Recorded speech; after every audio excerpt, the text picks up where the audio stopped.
Hey there guys, my name is Marcus, and in this video I'll show you a simple way how you can delete a signal on Android or iPhone, whatever app you got.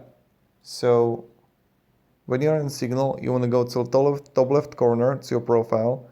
You want to scroll down below, and next to the Donate to Signal, up there is Advanced. So click on that, and right here you're going to see Delete Account.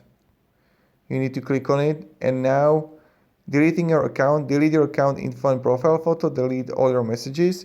You just enter your phone number, and this is how you can delete it. You will get a verification code to see if you want to actually delete it, and that's pretty much it. So thank you very much everybody for watching. If you have any questions guys, ask me down in the comments, and have a great day and goodbye.